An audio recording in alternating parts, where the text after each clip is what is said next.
Dear everyone, good morning. Starting from December, our KPI system will officially be put into trial use, and I'd like to explain it to you. I'll cover the logic behind our KPI system and the related salary structure arrangements. We'll discuss this in 4 parts. First, the new salary structure. Second, the rules for quarterly assessments. Third, the rules for annual assessments. Last but not least, time arrangements. In alignment with the KPI trial, there will be some adjustments to everyone's salary structure. Since this KPI assessment system was issued by the group headquarters, all TUNA employees should cooperate with the implementation. Please understand. Salaries will be divided into monthly and quarterly wages. For supervisors and above, 10% of the salary will be paid quarterly, and for those below supervisor level, 5% will be paid quarterly. The specific salary structure will be sent separately by the HR department. The total annual salary will remain unchanged. The second part is about the rules for quarterly assessments. In fact, we already conducted a KPI assessment in the 3rd quarter. I believe everyone has received a form showing each employee's assessment indicators. However, starting from the 4th quarter, there will be some minor changes to the format of the form.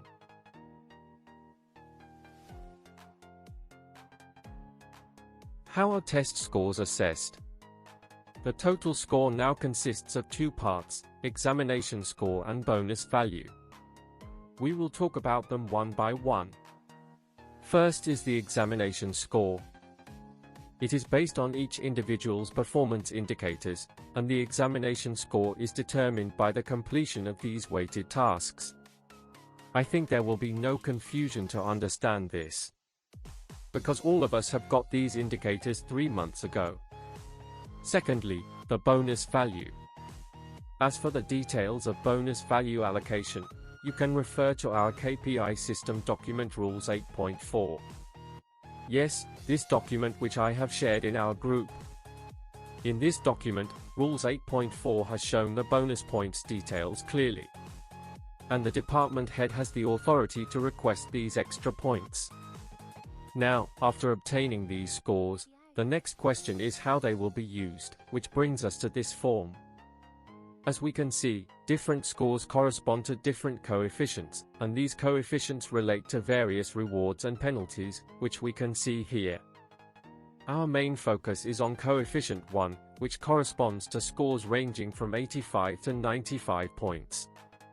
Starting with the topmost examination, a coefficient greater than 1 allows participation in quarterly rewards assessments. As regards the assessment procedure, you can find the details here, in the rules number 7. This procedure has showed us how to evaluate the outstanding staff. Of course, quarterly salary for that quarter will also be refunded, as we can see here. However, if the coefficient falls below 1, the quarterly salary for that quarter will be temporarily withheld.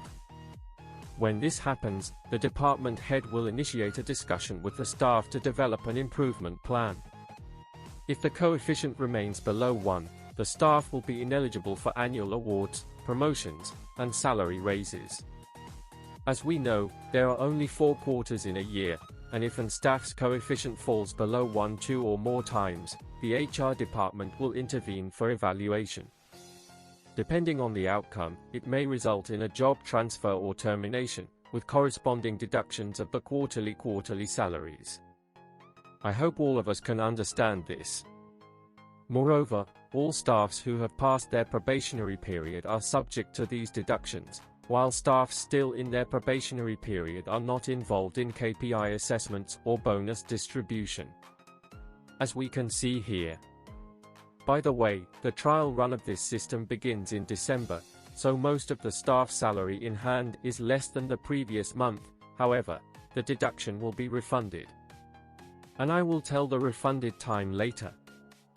Moving on to the 3rd part of today's analysis, it concerns the rules for annual assessments. The score formula combines the average of quarterly assessment scores with an attitude score. The detailed rules can be found below, and the related forms are included in the attachment 4, Yes, this one. Once the annual evaluation score is obtained, it needs to be converted into coefficients, too. In the coefficient table, you can see that if the coefficient is greater than 1, the staff is eligible for promotions, salary increases, or other rewards for the year. If the evaluation coefficient is exactly 1, the position and salary remain unchanged. However, if the coefficient falls below 1 during the annual evaluation, corresponding penalties will be applied, we can see here. I hope that by now we have no questions. Of course, if you have any questions, you can send me a message on DingTalk. So far, I have explained the basic logic of our KPI system, and all relevant documents and attachment forms have been sent to the company group. The fourth part is about timing. We have a total of 5 attachments. Attachment 1 is Indicators of TUNA Staffs, Quarterly. If there are updates to the KPI indicators, they should be submitted to the HR department at the beginning of the quarter. Attachment 2 is the Performance Score Sheet, which needs to be submitted before the 5th of each quarter.